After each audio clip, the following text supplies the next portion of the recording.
Gillian Rodgerson, the managing editor of Second Story Press. And today I'm chatting with Jodie Callaghan, the author of the children's picture book, The Train. Jody is a Mi'kmaq woman from the Gespe'gewa'gi First Nation in Gespe'gewa'gi near Quebec. She's always been drawn to storytelling, she says, and has found writing to be the best way to connect to her history and her culture.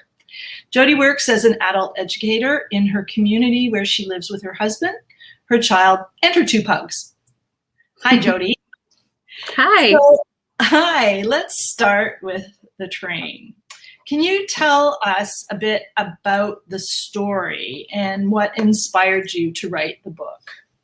Yeah, absolutely. So the book the story was initially inspired by a local writing contest. So every year my community has a Mi'kmaq Writers Award writing contest, and they put a call out and people can submit their stories.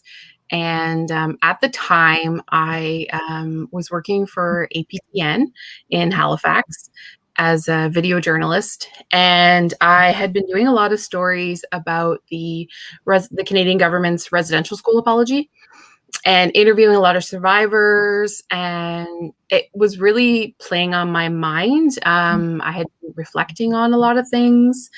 Like most Canadians, I didn't grow up with any kind of education about residential schools. Wow. Yeah, so I kind of learned about it when I was like in my early 20s, and then when I was working for APTN, I got like a lot more history and knowledge from talking to the survivors, and so I just kind of sat down one afternoon and I wrote The Train. It was like that's what kind of came out of me. Wow.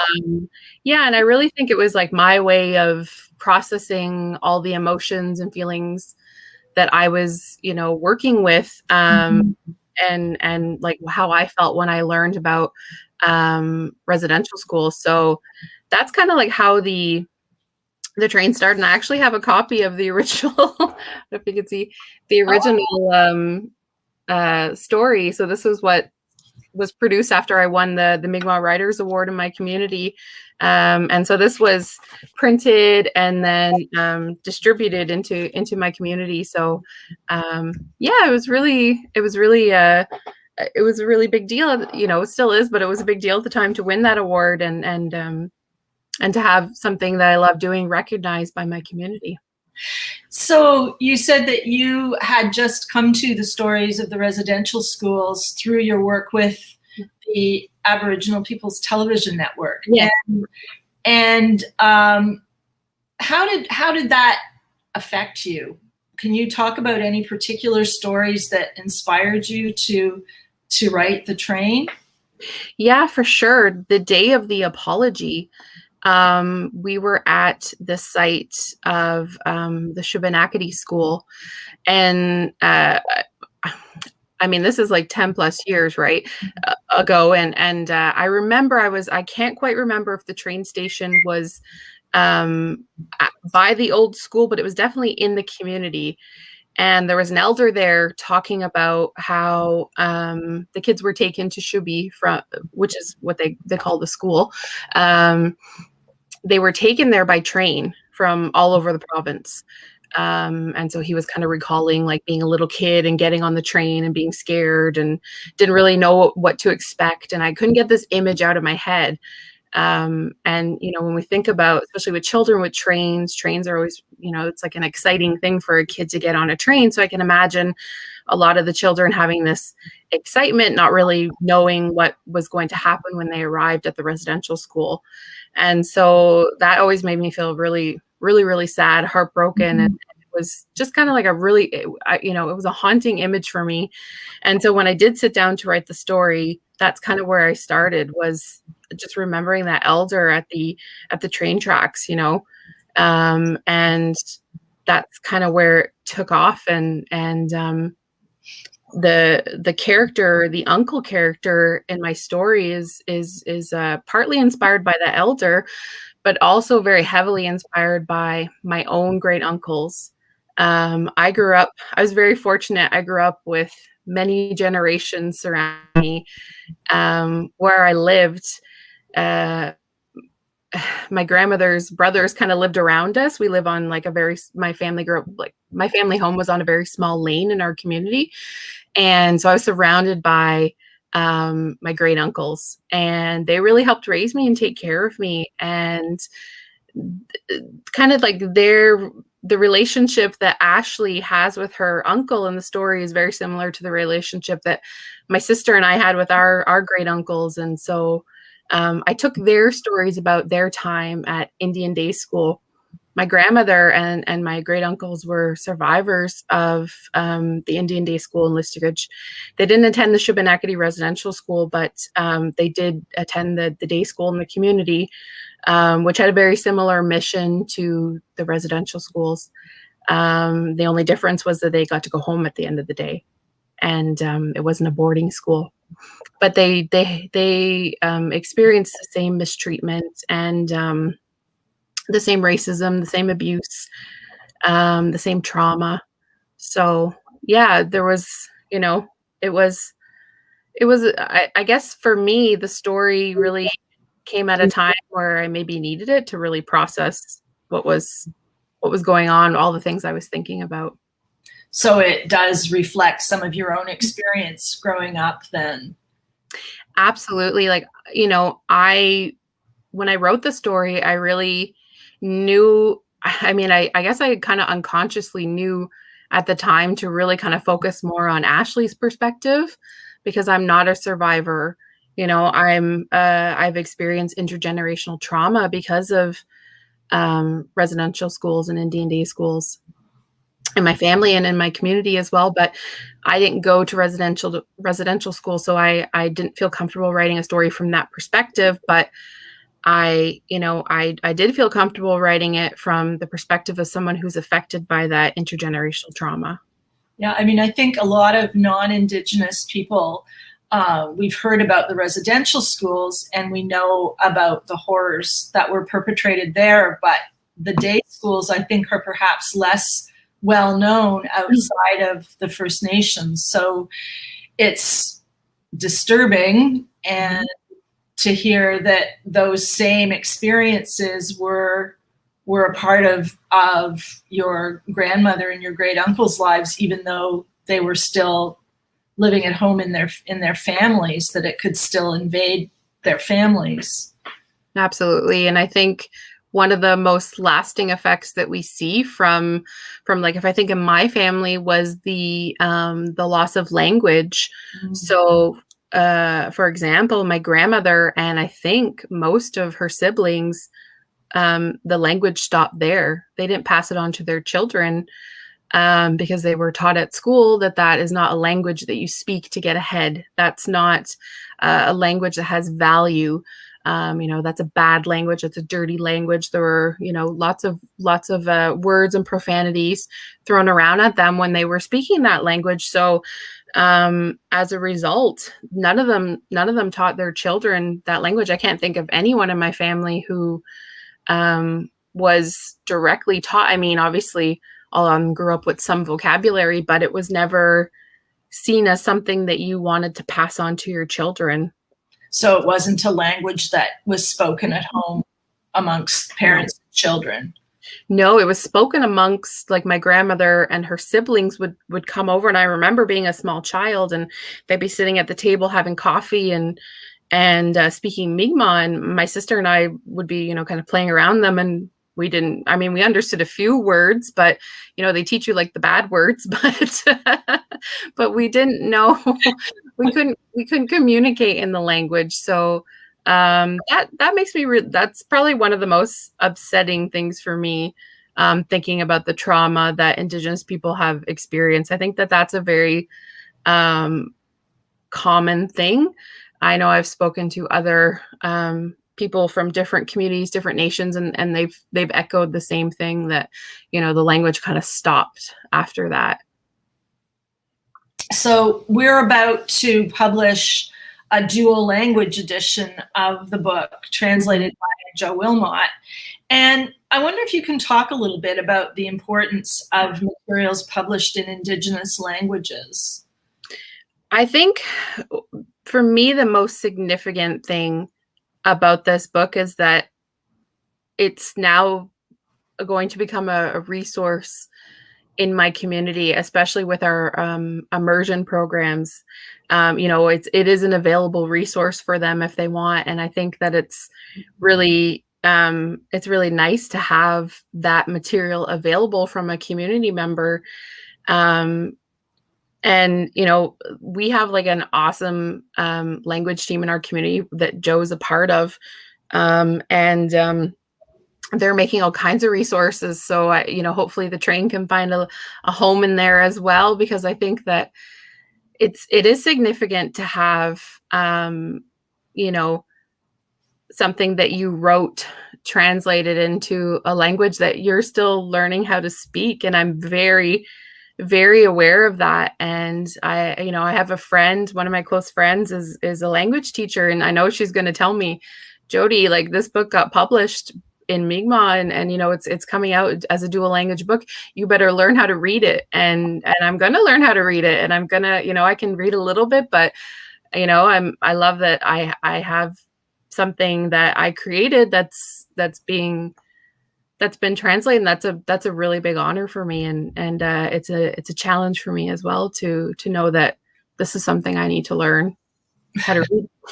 It's an honor for us too to be able to support these kinds of resources. What kind of reaction did the book get in your community? When it initially, even like as it was published by I should mention the organization because they've been amazing. Yeah. The Mi'kmaq Maui Secretariat, even published for them, I would have, I had people, because I was living in Halifax at the time, and I had a lot of people reach out to me on Facebook. And I remember a few years later being in the community, and a teacher came up to me and she was like, are you Jody who wrote The Train? And I was like, yeah. And she's like, I love that book. I read it to my kids all the time. And I was like, oh, that's so nice. Thank you. And then I told her, I said, well, actually it's going to be published and as a picture book. And she was so excited.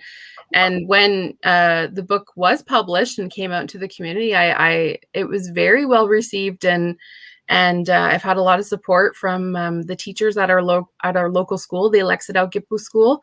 A few of them have purchased books, and for their classrooms, class sets. And we were supposed to have a really big, beautiful community launch party.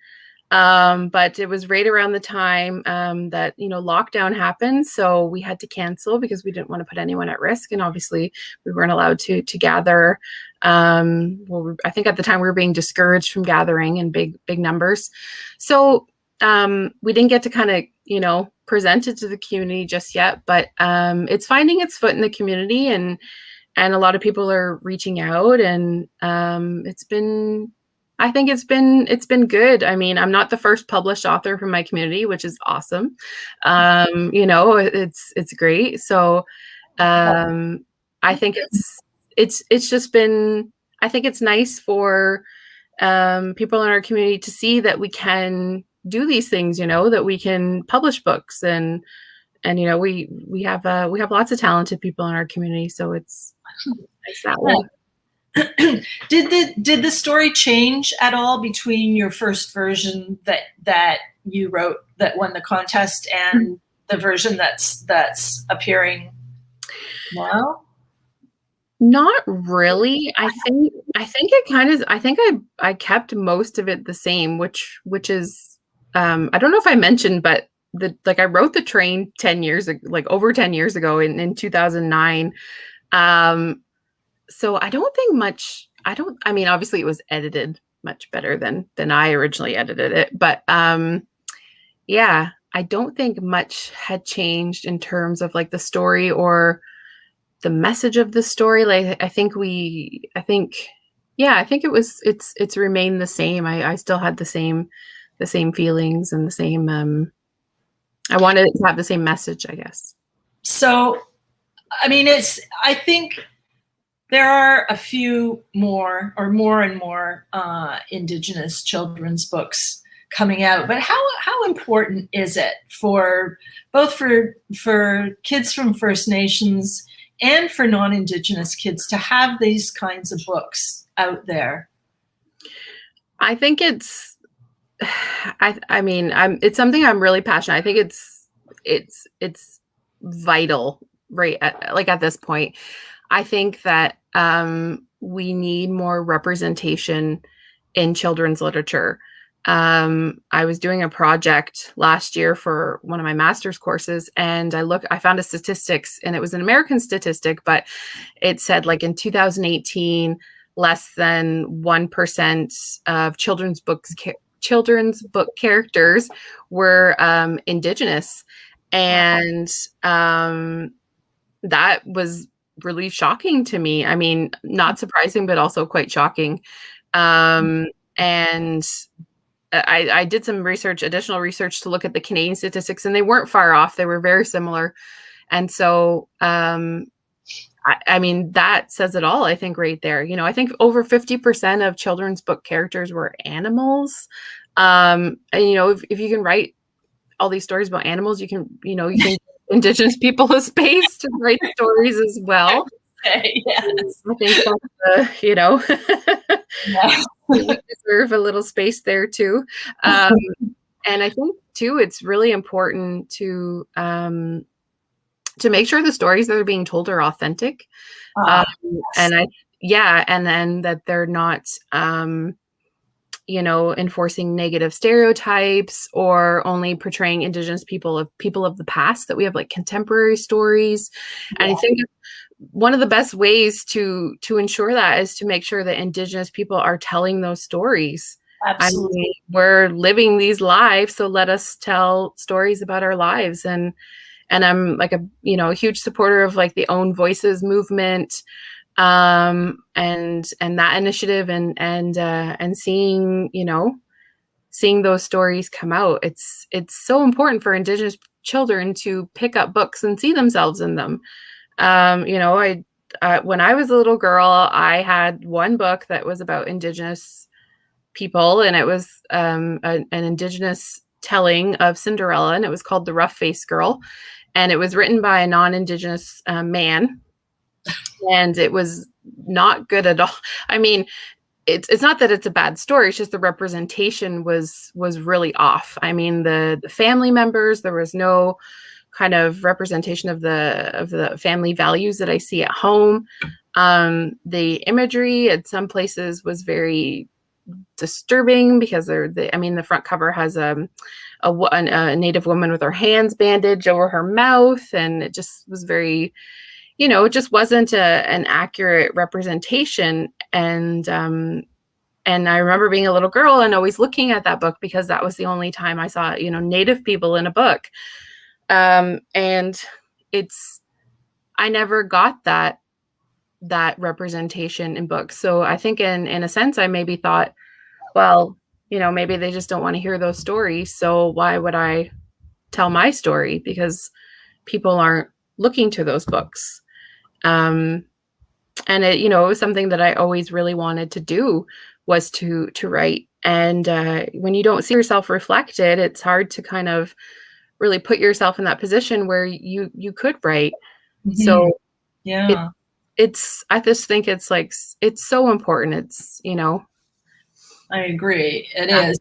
And you've talked about, the issue that the Mi'kmaq language wasn't really something that you were encouraged to learn growing up, and that kind of thing. And also you talked about the kind of the family values that you wanted to see reflected in Indigenous kids' books. And I know you're a mom. Mm-hmm. And is there anything that you're doing in particular to make sure that your child has a different experience growing up? Yeah, there's so much that I'm trying to do. Actually, it's really hard right now, obviously, because part of what I wanted to, like when I found out I was pregnant, like my husband's from Scotland, and we had always kind of toyed with the idea of moving back to Scotland. And as soon as I found out I was pregnant, I was like, no, we're not going. Like, kids are being raised here. That's it. They're gonna. And my whole thing is, I really want my son to feel a part of the community, and I want him to grow up in the community. So, I've since he's been born, I've been taking him to as many community events as I can. My stepfather, who is a speaker, he's one of he's part of that generation, the same generation as my mom, but his parents chose to continue the language at home, which some parents did. It wasn't all parents, but it was a common practice to not. Mm-hmm. He is a speaker. He only speaks Mi'kmaq to my son, which is amazing. And, he's getting that. And I think, just making sure that he's a part of the community, and just making him feel like, the community is there to help raise him, because that's really, I didn't necessarily get that as a child. It's different now, the way I think people in my generation are kind of seeing those family values. Not that we lost them, but I think for a while they were, they were kind of just, people were grappling with other things and with trauma, and sometimes it was really difficult to express those things. So we're seeing a lot more community events, and they brought back the powwow. Oh. I think around 30 years ago. Mm-hmm. So we have the powwow every summer. It was obviously canceled this summer. But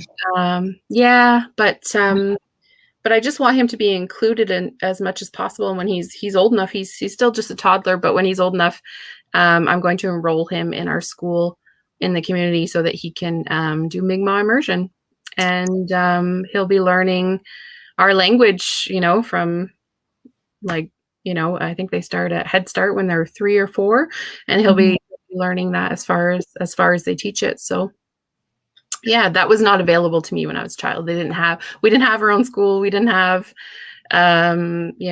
immersion programs. So it's amazing. He's going to get all that. I've taught other Indigenous writers that I've talked to have also talked about wanting to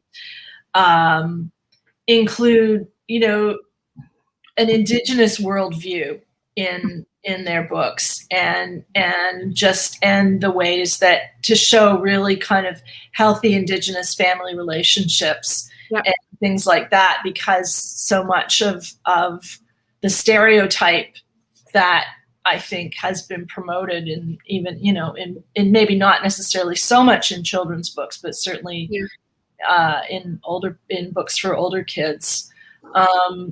Those stereotypes don't necessarily show happy, healthy families. So I think it's really important to have books like yours out there. Thank you. Yeah. And that's really, what I wanted to show with Ashley and Uncle, and even having that kind of generational gap. That's her great uncle. Mm-hmm. And I mean, I think in Indigenous communities, we, for the most part, know who our great uncles and aunts are. And in some, I know in some cultures that's practiced too. But I think in a lot of, if I think of my husband's family, he doesn't really know he's Scottish, and he doesn't really know his great aunts and uncles, or he didn't really grow up with them. It's not really part of his culture. And for Indigenous people, you really do grow up with your extended family. They help raise you. So it was important for me to show that relationship too, and in a positive way. And I agree with what you say. I mean, I read part of a book. It's a very dense book, but Daniel Heath Justice's book, Why Indigenous Literatures Matter. Mm-hmm. And he talks about the concept of Indigenous deficiency. And I thought that was so spot on, that this is the images that we're often fed are images of poverty and alcoholism and drug abuse. And these are the images that are being told about, and these images are being told in a lot of stories about us. They're not necessarily from us. They're stories that other people are telling in a lot of cases. And so, he talks about how those types of stories can be quite poisonous to us. But on the flip side, stories can also be really healing and good medicine. And, you know, when we have those positive representations, and I would say those authentic representations, you know, something kind of shifts inside of you where you're like, yeah, that's actually what my life is really like. That's, you know, this feels like an Indigenous family. This Yeah, feels, you know, it's because the story, the relationship between Ashley and her uncle, there's so much love and tenderness there, yeah. even though it's a hard subject that they're talking about. That you can feel the love and respect between them, and that's something that makes the book so great. Yeah, yeah, absolutely. And I'm glad that that came off because you know, that's the relationship I had with my great uncles. You know, they were like my extra grandparents. Like they helped, like I say, they helped raise me. They were there when I was a little girl. So, yeah, I'm glad that that comes off in the book. It definitely does. Are you working on more stories? I am very slowly because I'm like I mentioned earlier, I'm doing my master's right now in education, and that's taking up a lot of my time. So, I you know, I would love to continue writing. I have little things kind of brewing, but nothing, no kind of like big work in progress or anything. I'm just Well, kicking ideas around, I guess.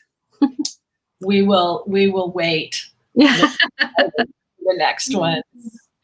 So The Train by Jodie Callaghan is out from Second Story Press now, and the bilingual edition, Gas, The Train, will be out in the autumn. So you can look on our website, secondstorypress.ca, for ordering information. And thank you very much, Jody. Yeah, thank you, Gillian. This is really nice. Yeah, it's been fun. And I hope I get to see you in person sometime. I know. Maybe we can have a launch party. Yeah. Oh, yeah, hopefully. I'm really hoping we'll be able to celebrate it and give it the party that it deserves. I know, give it all the love. Yeah. I don't know if there's any questions from the audience. I'm not sure if anyone watching has anything that they want to know. Let's give it a minute. Sorry about the sun. I didn't realize that I'm going to be sitting right in the sun's. It's very dramatic looking. All right. All right. I'm not seeing any questions. So thank you, Jody. And thank you to everybody who's listening. You'll be able to see the interview on our YouTube channel if you want to see it again. Perfect. Okay. Thanks. Bye. Thanks.